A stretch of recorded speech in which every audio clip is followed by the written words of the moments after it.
Okay, we are live. We are Um, live. yeah, we're going to hope. We were hoping to have a couple extra people this evening, but it turned out that uh, we don't have any extras. It's still just me and Renee. Yeah. I still have no life on a Friday night, so here I am.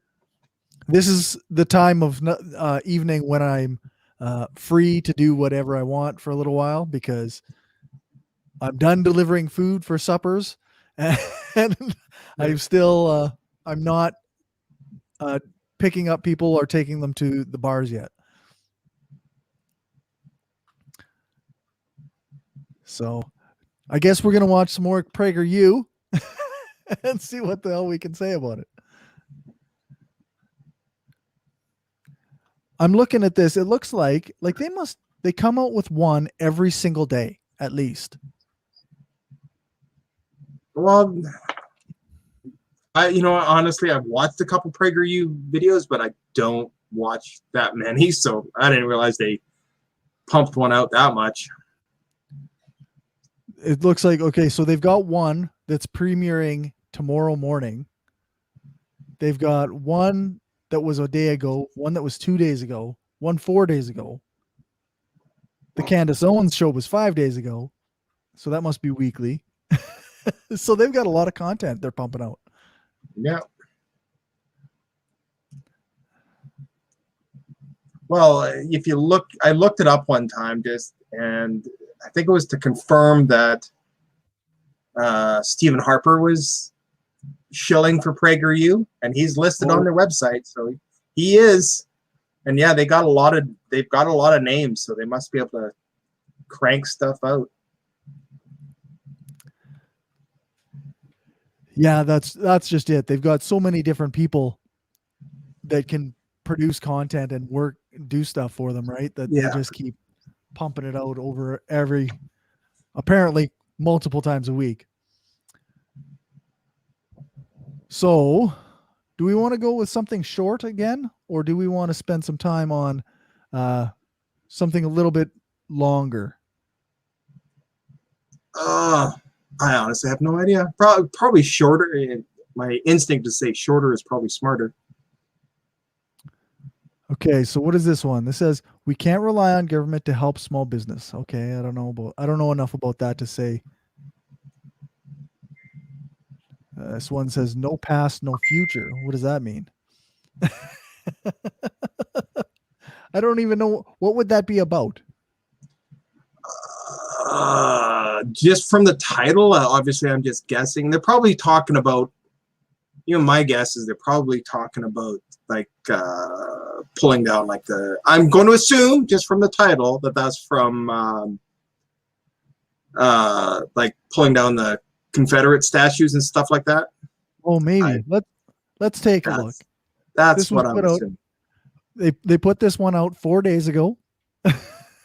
So well, or they could be talking about the renaming of the bases or whatever, because that might be a Biden thing. Because Trump was Trump was really against that, so Biden seems to be trying to unfuck everything that Trump fucked up. So I think I forgot to hit the share audio button on this. So okay.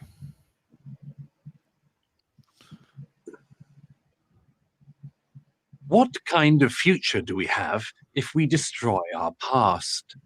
Has anyone who has pulled down a statue of Churchill, Lincoln, or Columbus thought to ask themselves? You called it, man. It's about the statues. Yeah. Because they just can't let this go. Well, I mean, I was going to say, I mean, it's part of a bigger story about the lost cause narrative and all that kind of stuff. So anyway, play the damn video and see if that's where they're going with it. Okay. I doubt it. The presumption that we can stand in perfect judgment over the lives of historical figures is not merely foolish and unfair, it's dangerous. Consider what the statue destroyers are in effect saying. They are saying that people in history should have known what we know.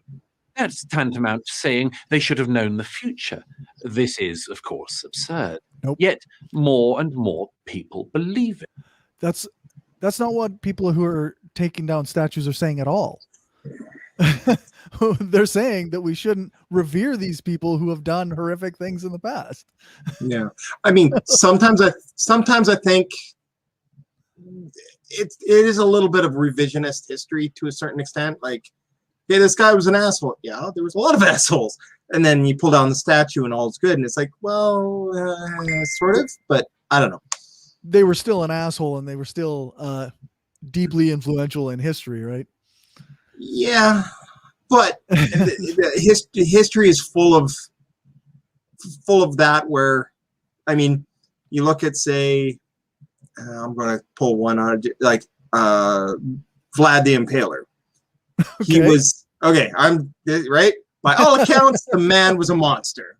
Right. Yet in Hungary, he's looked at as a hero. Why? Because he repelled the Turks as they were invading. So it kind of depends, you know, like it does get a little bit of, I imagine there are cases. Yeah. I imagine there are cases where it is a little murky one way or the other, but but you get this too with like leftists or like tankies who like worship Stalin and they want to pretend that everything that he did that was bad is Western propaganda. So some people are just objectively bad, and we have to recognize that. Yeah, it's a little hard to say, you know, it's the gulags. Well, you know, you call it, did we say death camps? We meant happy camps, you know. Yeah, that's right. Anyway, all right. That was Prager a bit of a tangent, but yeah. Why? Simple. It's what they're taught.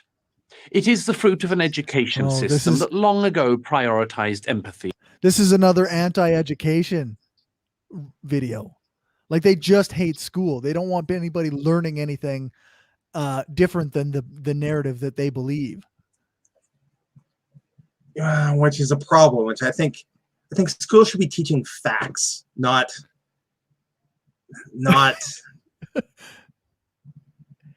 you know, like yeah, well, not that's spin. What they say too, right? That's what they say. They want schools teaching facts, but the facts they want to ignore are the ones that involve genocides and slavery, actual horrific shit. Over facts, that believes the ultimate point of history is not to learn lessons from it, but to judge it from the preordained left-wing conclusions about such ill-defined concepts as social justice, equity, and tolerance.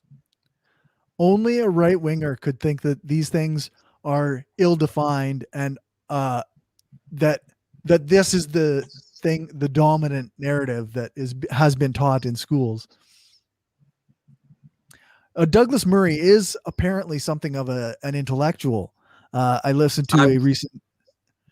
I've heard his name around, but I don't know anything about him. Yeah, I listened to a recent podcast about him on. It's called Decoding the Gurus, and they listened to like a discussion with him and with him and Eric Weinstein, like the guy who dubbed the intellectual dark web. He came up with the name. So they were having like a discussion, and these Decoding the Gurus guys went through this discussion and analyzed a lot of the things that were said. Oh, excuse me. And it was a really good podcast, actually. But that's who this guy is. Like, he's kind of another right-wing grifter. Like, he believes in like maintaining the status quo and never changing anything because racism doesn't actually exist and stuff like that. And sometimes what kind oops All right, there we go. That's about right. Apart from There we go. this kind of education invites the student, the child really, to be judge, jury, and executioner over issues that they, and increasingly their teachers, know little or nothing about. Because no one has bothered to teach them the nuance, complexity, and context that is history. That's just not true.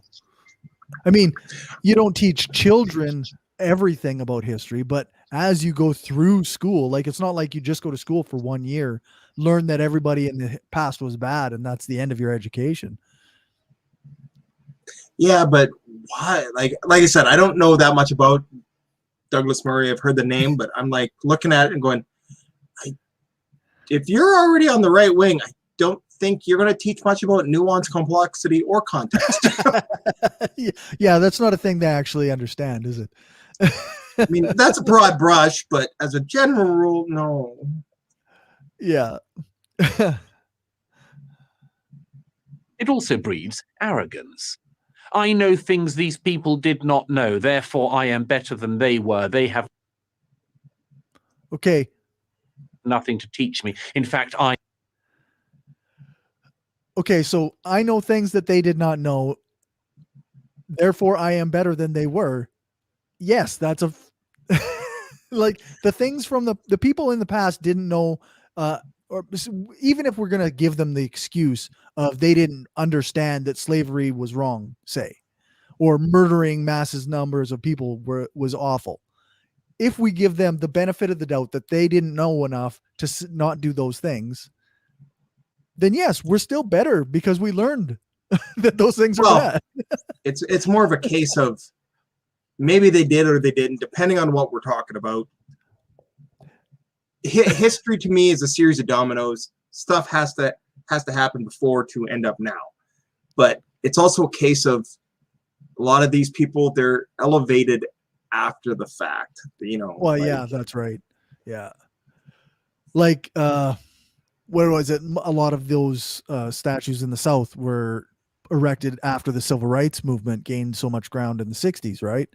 Well, some of them, most of them actually, from what I saw, is the Southern stuff is a complex, massive. It's all summed up in what they call the lost cause narrative, right? So as soon as they lost the Civil War, they started spinning it as this lost cause narrative, and that's where you get a couple different waves of them elevating. And so they had my understanding of it, and I have a very YouTube understanding of it, but the YouTube education. Yeah, the YouTube education of it is that like stuff like I think some of the most of the statues and whatnot were put up in like the 1920s, which was I think the secondary wave of the KKK. But anyway, they were put by the Daughters of the Confederation, and they basically slapped these statues. They were cheap, they were mass produced. You know, it was just reinforced this lost cause narrative, and then of course with the civil rights, it flared up again. So it's a little ridiculous. It's not exactly. Well, the problem is that they allowed this secondary narrative to start, and then of course, you know, then it became heritage not hate and all that other kind of stuff, and it's right. That's the thing is if you allow this secondary narrative to, it's not that it's just two separate ideas or facts. It's like this whole other narrative, this mythologization of it, and that's what causes a lot of the problem.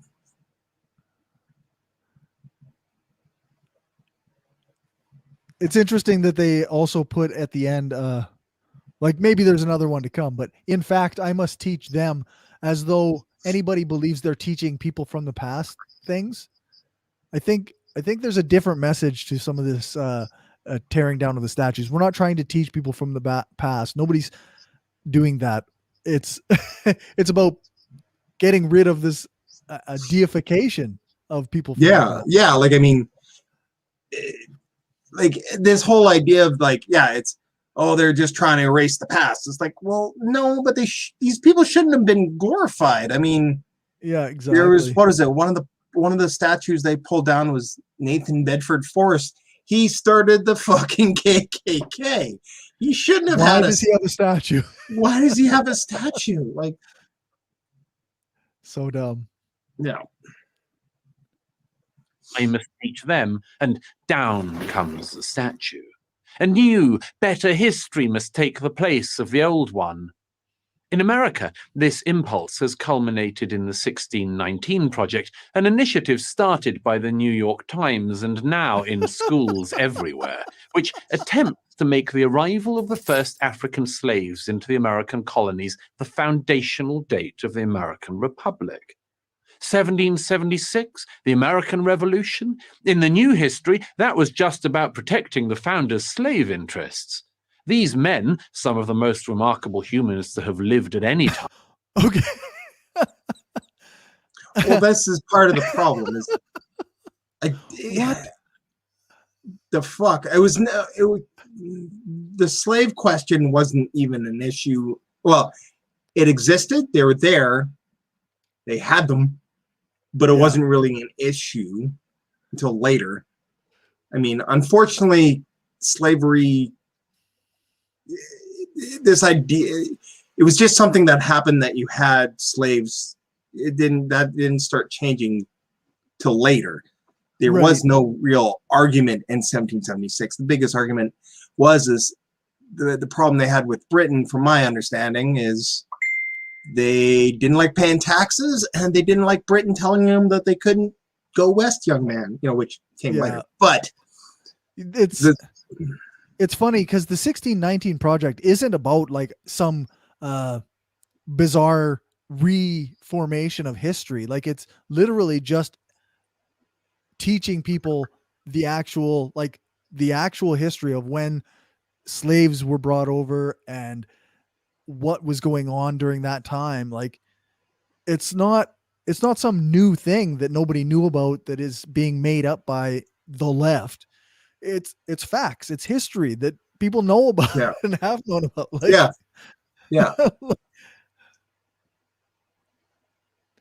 And this line, are to be understood. This line here, some of the most remarkable humans to have lived at any time. Some of the most remarkable humans to have lived at any time. Like, they're gods. Well, I mean, there are flawless people who could have never done anything wrong, and we can't acknowledge that they've done anything wrong. Well, I mean, if you think about it, I mean, part of that whole thing is because the United States was created from colonies that rebelled and whatever, they don't have the deep history of, say, England, which they came from. So they have to elevate these guys to that level. Yeah. They got to pretend they're like godlike. Their thinking was flawless. They had no ideas that were wrong. Yeah. I mean, they were obviously intellectuals. I mean, yeah, obviously, but yeah, they were, we've got the one comment on YouTube. The founding fathers of America were the 1% of their time who hated democracy and wanted to remain rich. Yeah. Well, essentially. Well, that was just it. And it's continuing to this day that they're fine with wars. They just hate paying taxes to fund it. Yeah, that's right. The reason that they could be the intellectuals that they were, that they could have these big ideas that they had, is because they were the wealthy. They didn't have to labor in the fields on their own. Yeah. And, they didn't have to struggle to find ways to eat every single day. Like, I mean, apparently some of them were able to climb up from a lower station. Some of them. Right. Some of them. But yeah, I'm not I'm neither an American historian nor that slavishly into that musical Hamilton. So I can't really comment too far on it. But I am proud to say that I have not yet watched Hamilton. Me neither, but I have seen it commented on and mocked Oh yes. or Yeah. parodied a million times. So Yeah. Yeah. Some random geek on YouTube says true of almost all philosophers that they are wealthy and don't have to be like day laborers, or that's why they can afford to be philosophers. They're not struggling every day. So they can spend their time doing the thinking, I guess, coming up with big well, ideas.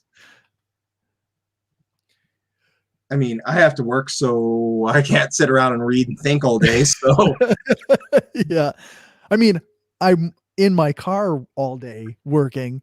yeah. So, but I do spend a lot of time thinking about the things that I'm hearing. Yeah. So, but it is a work, you know. Yeah. I mean, I work by myself for a good half of the day, so I do have time to think, but I can't ponder I can't ponder how legislature should work, or whatever. So This is not Prager U related per se, but I listened to a podcast, Embrace the Void, and at the end he always does this real or not real quiz with his philosopher guest, and it's like asking, is this real, is this real, is this real? And sometimes they're just truly tortured by this this test, but I always listen to it with like that mentality that my father had when I was growing up, like that farmer mentality. Like, yeah, of course that's fucking real. No, of course that's not fucking real. yeah. like it's I listen to it with that that I'm just a working person who doesn't have time to get into the minutia of thought. Yeah. So for me, it's funny to listen to these philosophers go through it and be like tortured by it, because I'm just like, I don't see those things that way. But yeah, I think that's the problem when I listen to some of those podcasts where I'm just like going, okay, I find the idea interesting, but my God, you're like arguing over where the comma is, and this means nothing. Who gives a shit? Yeah.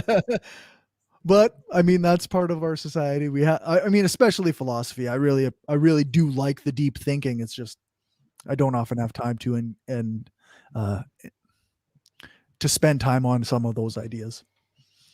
But, and I was raised by a farmer. Yeah. So,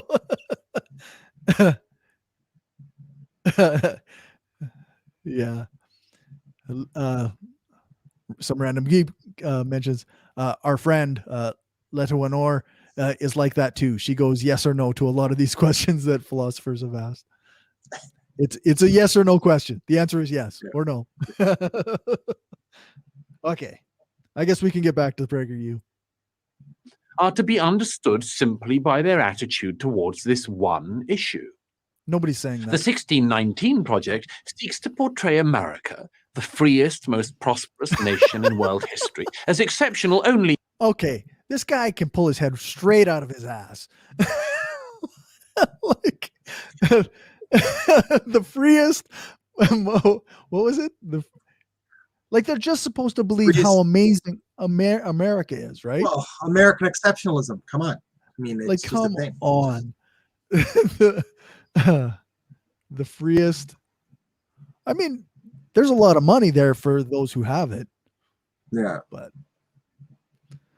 in world history, as exceptional only in one respect, insofar as being exceptionally bad. This is a purposefully destructive view of history. It is one intended to pull down rather than to build up.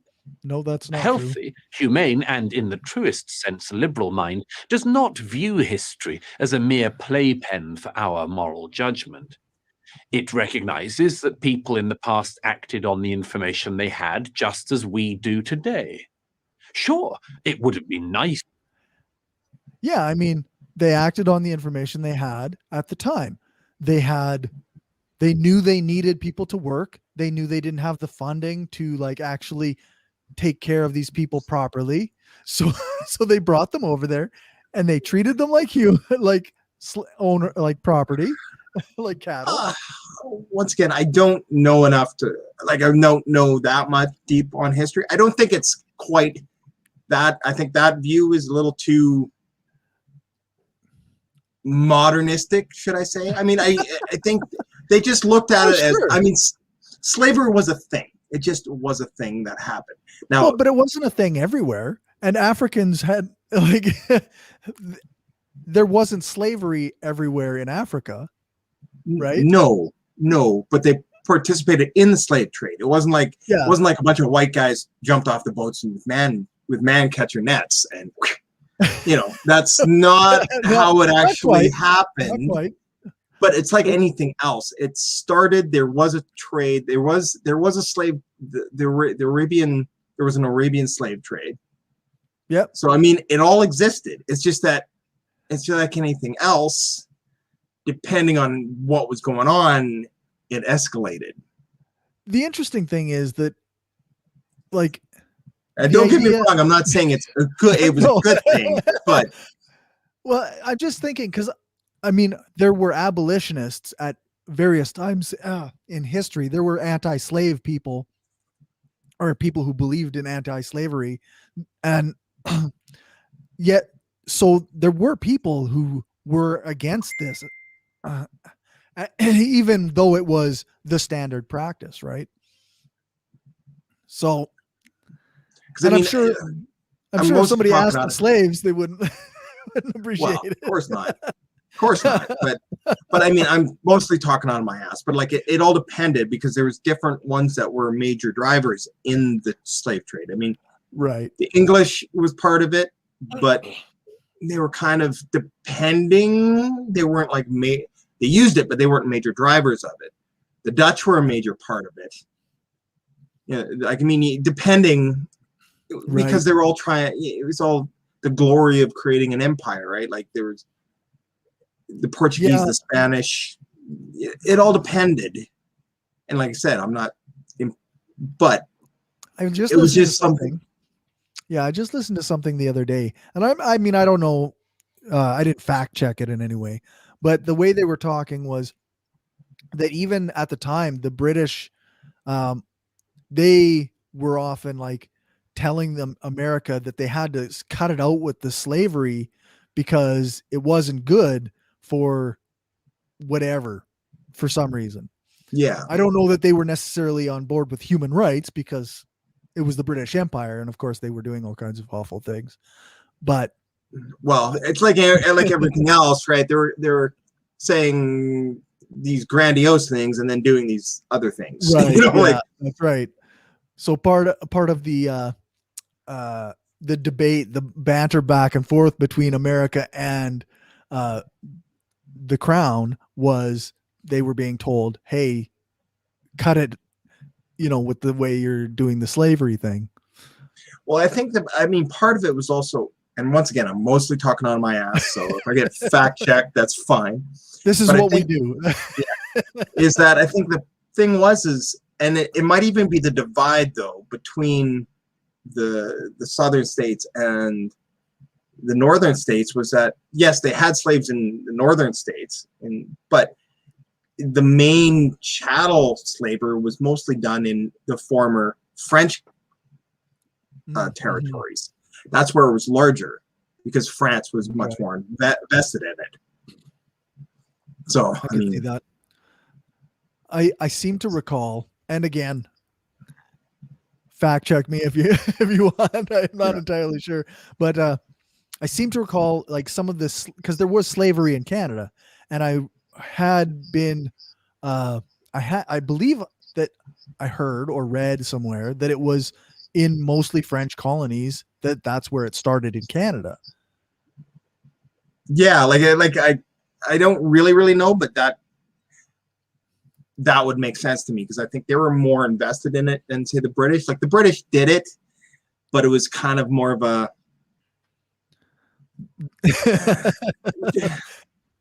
they barely kept they were more enlightened. Yeah,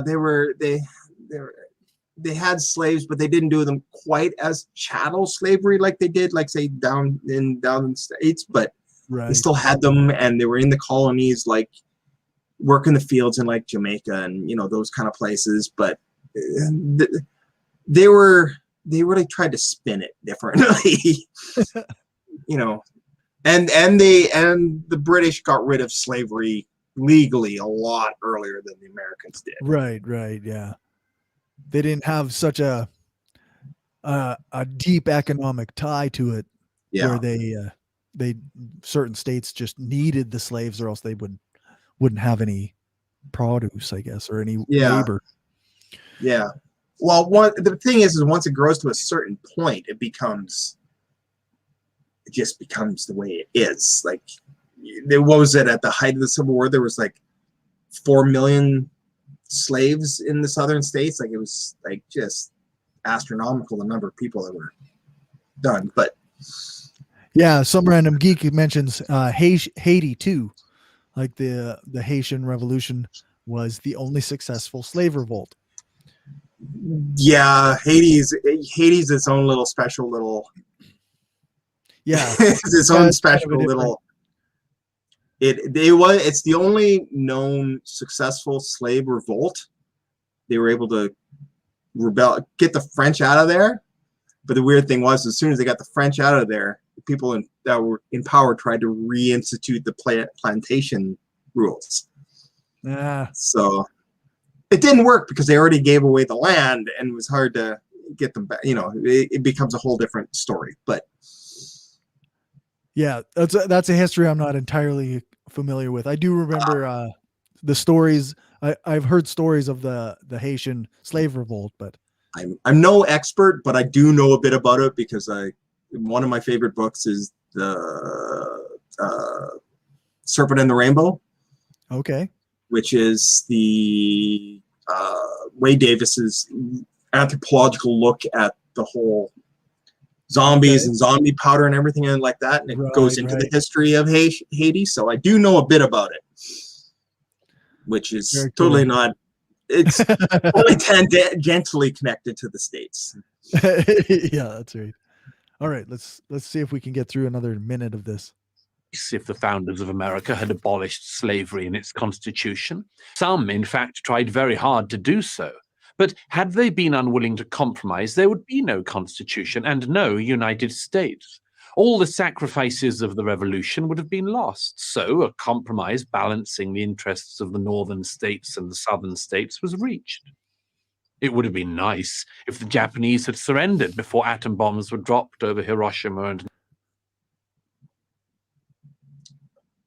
that's a bit of that's this is the problem when they try to make like these little 5-minute history things, is that there's so many other factors that you can go what about isms, but well, yeah, like that's the thing is, like, okay, yeah, he's talking about the North and South getting together or whatever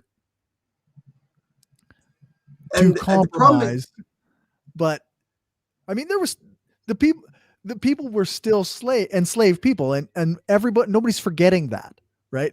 No. And the problem is it wasn't, as far as my understanding is that the slave question wasn't even a major question until later.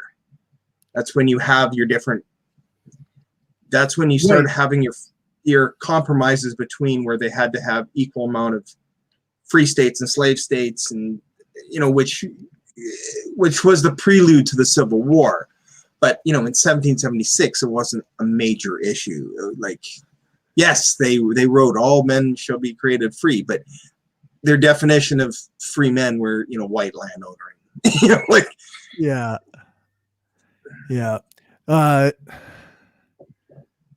Yeah, like actually even this analogy to Japan, like some random geek says, we dropped the bombs on Japan to demonstrate our power to start the measuring contest with the USSR.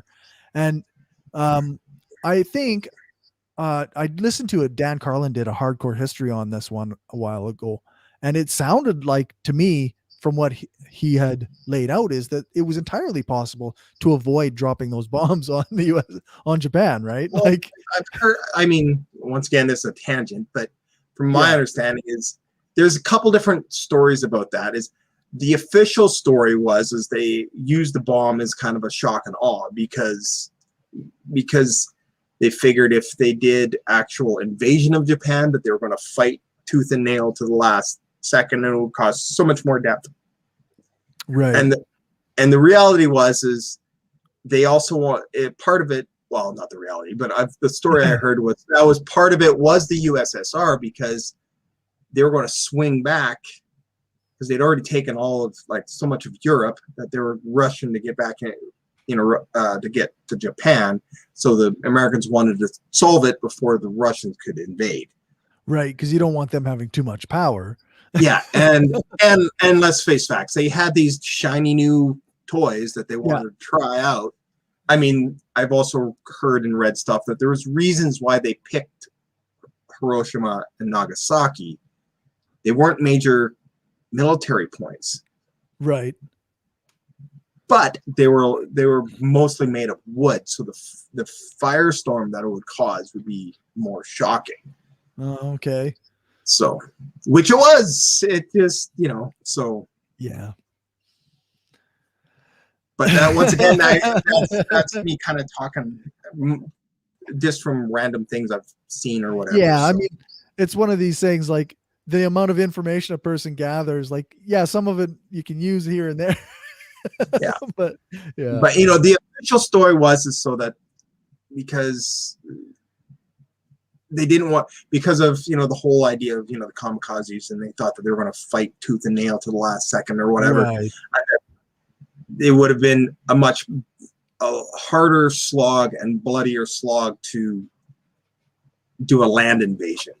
Right. And instead, they just boom, and shock them. So it's a bad analogy. It's a terrible analogy. But they didn't. President Truman had to make his decision based on the information he had at the time, that an Allied invasion of the Japanese home island would cost at least 1 million lives, both American and Japanese. Of course, the woke mind abhors these subtleties. It knows that it is right, and that everybody before it. I love the anti-woke stuff. It's so ridiculous. Like, they absolutely can't.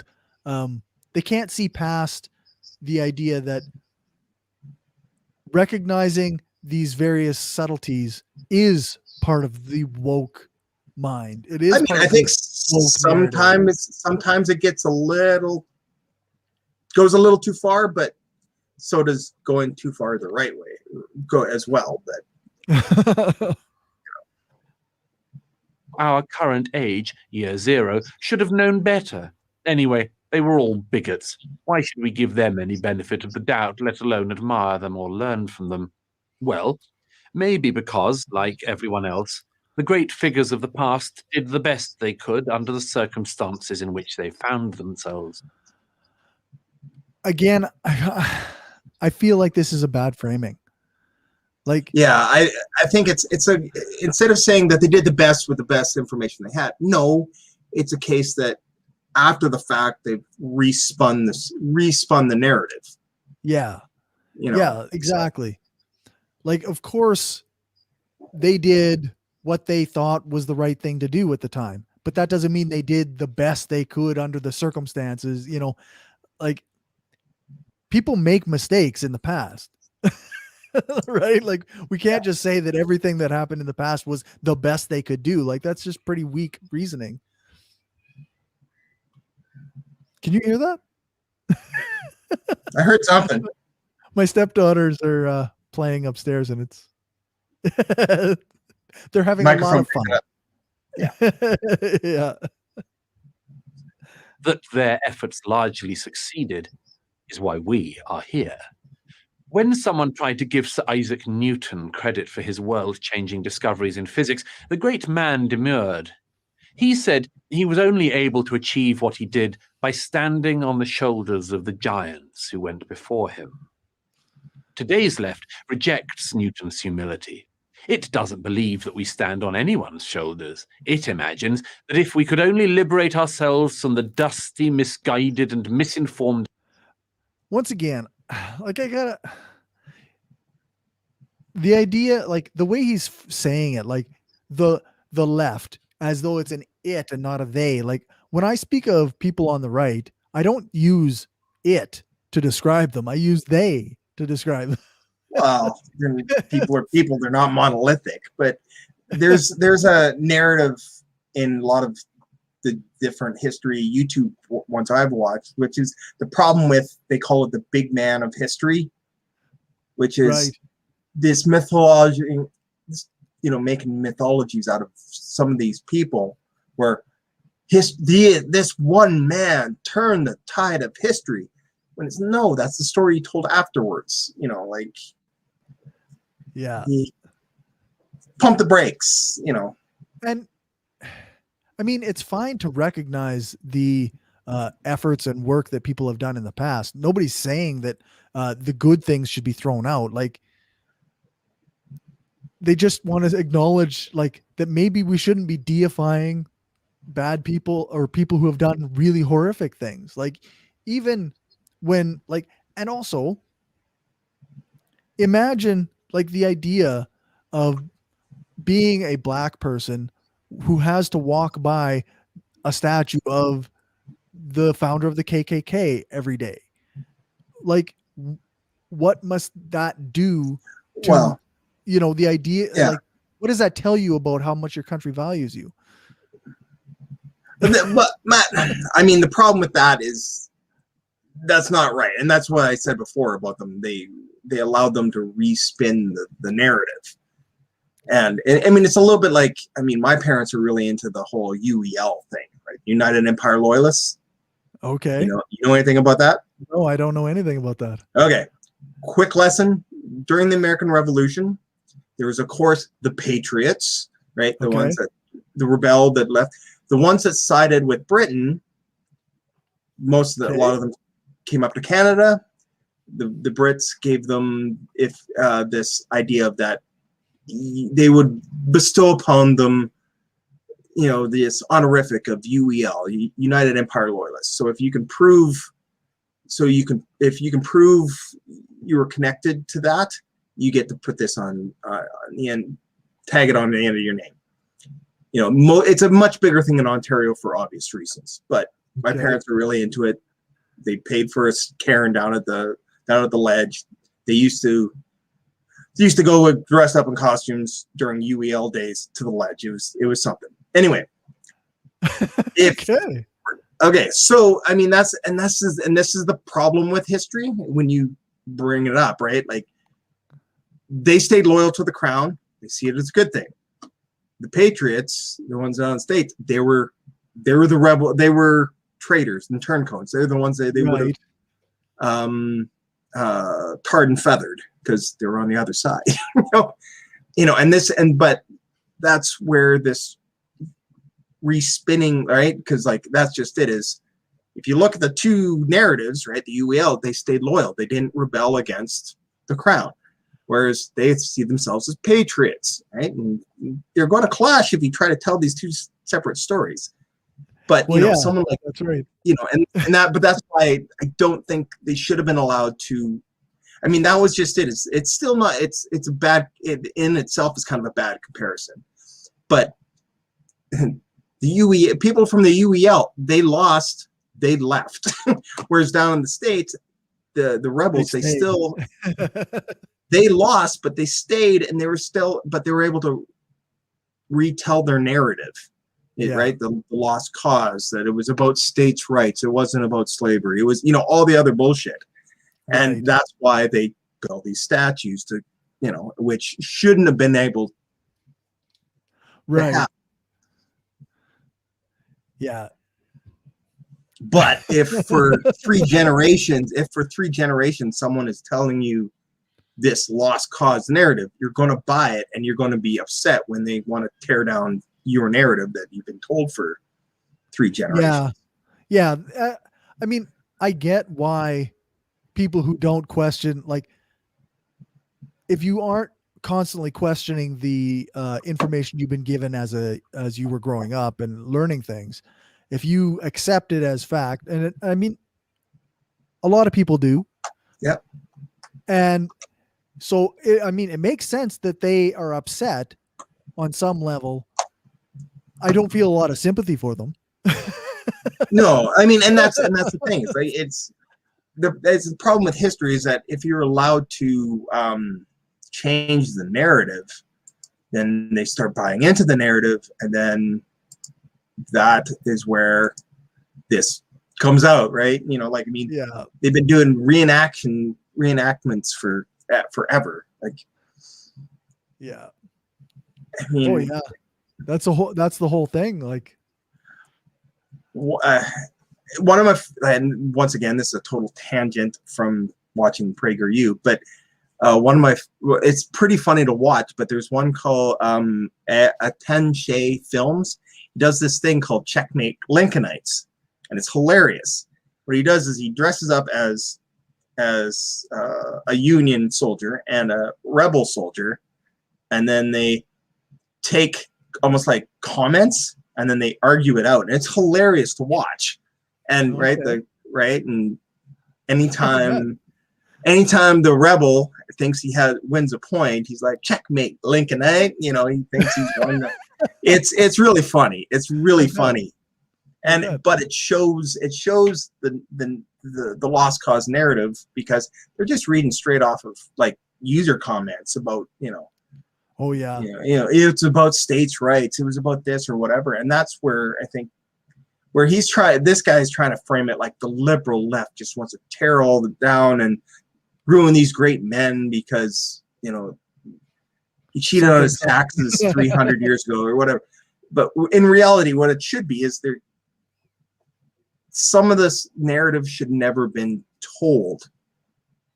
You know, like it's not a matter of saying, you know, it's like, okay, this guy did this, but he was also a bit of a shithead.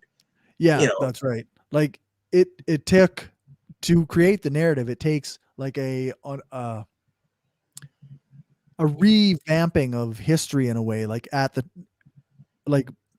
they have in some ways omitted certain points and highlighted other points in favor of presenting this the way they want it, and that became the mainstream view in a sense, at least in some states.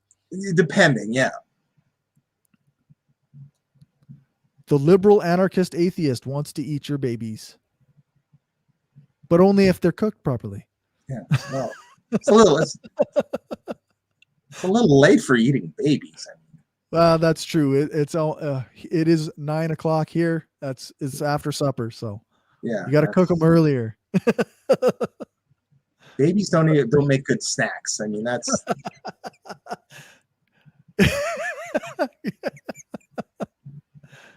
okay. And ideas of the past, then we might see further, fly still higher. This view is wrong. Divorced from our past, we would be utterly lost. We would not rise, but plummet. We would be forced to start again with far less insight and with far poorer examples as our guides. Ironically, thanks to the statue destroyers, the great figures of the past have never looked greater. I'm Douglas Murray, author of The Madness of Crowds, for Prager University. Thank you for watching this. All right. You don't get push your shit. Yeah. Yeah, See, I mean, I think plug your fundraiser. I mean, I think this is just it. It's like, I mean, to bring what he was saying past the tearing down of statues to what we're going through now, right? Is this whole thing of like Trump has been, bring it to that. Trump's been spinning this narrative that he had the election stolen. He has a bunch of people buying it. They stormed the Capitol. Right. It's all bullshit. But they've been allowed to spin that narrative. So now it's becoming a thing. And it's the same thing like with this law. Well, not the same thing, but kind of with the lost cause narrative. The South lost the war, but then they were able to spin it as this glorious lost cause, and that they were, you know, the states' rights. And you hear, I've seen interviews where they were saying how, you know, my granddaddy fought in the war and he should be honored for his bravery. And he was a, you know, a, you know, great American. It's like, No, by definition, they separated. They rebelled. Literally You know? a traitor. Literally. I mean, it's like I was saying about the UEL to the Sons of Liberty and all that stuff that happened during the American Revolution, which my stepfather calls it the true first American Civil War. Right. To them, the UEL, they were traitors. Meanwhile, they stayed loyal to the British Crown. So it was, But yeah, it's interesting because we always we say that history is written by the winners, right? But those people who lost were still there, and they still have their version of events. And you see it particularly clear in cases like the UEL or the South in the United States. Well, I'm sure we could go. There's probably other examples too. Oh, yeah, I'm sure. Absolutely. I mean, all over the place. Yeah, like everywhere in the world has these kinds of things happen where there's always winners. When there's winners and losers, they've always got their own spin on what happened, right? So. Yeah, that's right. Well, this is 51 minutes, so I think we used up a lot of time talking about one video. That's good for me. Yeah, that's why I kind of figured a short video would be better than trying to go for a longer one. Yeah, that's right. I mean, I think we stuck with the theme, not necessarily stayed on topic. Yeah, same theme. Yeah, I think that's fair. General theme of rewriting history to suit a fit narrative. A narrative. Yeah. All right. So thank you to everybody who watched, and thank you, Some Random Geek, for the comments on YouTube. I think we are out.